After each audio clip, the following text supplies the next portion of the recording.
আবারও নজর বাংলার দিকে, যেখানে শেষ দফার ভোটের আগে জোর প্রচার বাংলায়। ভোটের আগে শেষ রবিবারের প্রচার একাধিক হাই প্রোফাইল ব্যক্তিত্বদের, যেখানে ঠাকুরনগর থেকে হরিপাল। ভোটের আগে শেষ রবিবারে ঠাসা কর্মসূচি মোদিজির। কলকাতায় রয়েছে রোড শো। দুপুর 1:30 নাগাদ ঠাকুরনগরে নরেন্দ্র মোদীর জনসভা।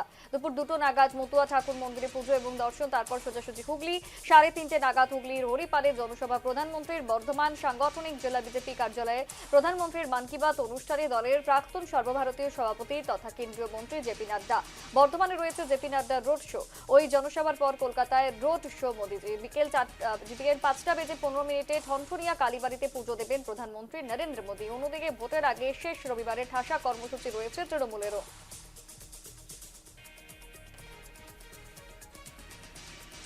বিভিন্ন জায়গায় চলছে শেষ মুহূর্তের প্রচার। আমরা সরাসরি প্রবীরের কাছে চলে যাব। পূর্ব বর্ধমান থেকে আমাদের প্রতিনিধি প্রবীর জুড়ে গিয়েছে। প্রবীর, ঠিক যেমনটা আমরা জানি যে আজ পূর্ব বর্ধমান তথা বর্ধমানেও কিন্তু জনসভা রয়েছে জেপি নাড্ডা সহ একাধিক হেভিওয়েটদের। ঠিক কি জানা যাচ্ছে, কি রাজনৈতিক চর্চা সেখানে এবং কতটা প্রস্তুতি নেওয়া হয়েছে? দেখা যাচ্ছে পূর্ব বর্ধমানের বর্ধমানে কিন্তু দ্বিতীয় দফায় কিন্তু নির্বাচন, তার আগে কিন্তু এই হচ্ছে শেষ রবিবার। এই শেষ রবিবারে ছিল প্রধানমন্ত্রীর মন কি বাতের অনুষ্ঠান। সেই অনুষ্ঠানে কিন্তু বর্ধমান সাংগঠনিক জেলা বিজেপি কার্যালয়ে কিন্তু কিন্তু জেপি নাড্ডা, যে সর্বভারতীয় প্রাক্তন সভাপতি তথা কেন্দ্রীয় মন্ত্রী, কিন্তু কর্মীদের সঙ্গে বসে কিন্তু মন কি বাতের অনুষ্ঠান শোনেন। এবং কিছুক্ষণ তার পাশাপাশি দুপুর 3টায় রয়েছে কিন্তু ভাতার বিধানসভায় তার কিন্তু রোড শো। দেখো এখানে যে সমস্ত কর্মী সমর্থক রয়েছে তাদের সঙ্গে আমরা কথা বলার চেষ্টা করবো। আজকে তো কেন্দ্রীয় মন্ত্রী তো আপনাদের সঙ্গে বসে মন কি বাত অনুষ্ঠান শুনলেন, কেমন লাগছে, কি বলবেন? এটা তো আমরা যারা ভারতীয় জনতা পার্টি করি, ভারতীয় জনতা পার্টির সমর্থক, তাদের কাছে তো একটা সৌভাগ্যের বিষয় যে কেন্দ্রীয় স্বাস্থ্যমন্ত্রী উনি আমাদের মাঝে উপস্থিত হয়ে এবং আমাদের সঙ্গে সাধারণ কর্মীদের সঙ্গে বসে একসঙ্গে মন কি বাত অনুষ্ঠান শুনলেন। এটা তো একটা বাড়তি পাওয়া বলবে।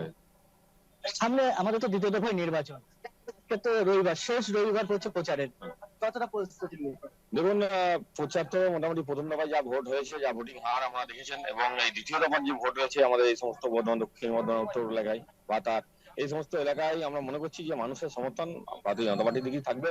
এবং আমরা আশাবাদী যে 4 তারিখে যখন রেজাল্ট আউট হবে তখন ভারতীয় জনতা পার্টি কিন্তু বহুমত নিয়ে আমাদের প্রদেশে সরকার গঠন করবে, এটা আমরা আশাবাদী।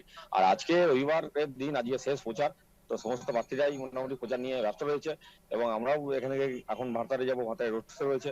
তো এরপর আমরা রোড শো করে এসে তারপর আবার সন্ধ্যাবেলা প্রচার রয়েছে, বিভিন্ন স্ট্রিট কর্নার রয়েছে। আজকে পুরো দিন একটা প্রোগ্রাম রয়েছে। তার মধ্যে রবিবারে এমন একজন কেন্দ্রীয় মন্ত্রীকে পাশে বসে মন কি বাত অনুষ্ঠান শুনলেন, প্রধানমন্ত্রী। হ্যাঁ, এটা তো অবশ্যই, এটা আমাদের সাধারণ কর্মীদের কাছে একটা উৎসার বিষয়।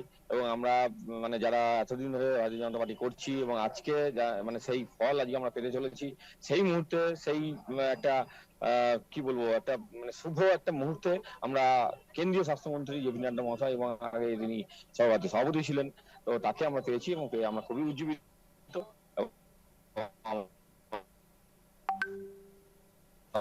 একদমই, আমাদের সঙ্গে কিন্তু প্রবীণ মণ্ডল জুড়ে গিয়েছিল এবং ইতিমধ্যে কিন্তু সেখানে প্রস্তুতি নেওয়া শুরু হয়েছে। জেপি নাড্ডার আগমন হবে এবং তার আগে কিন্তু সেখানে প্রস্তুতি খতিয়ে দেখা হচ্ছে। ঠিক এই বিষয়টি পূর্ব বর্ধমান থেকে উঠে এলো।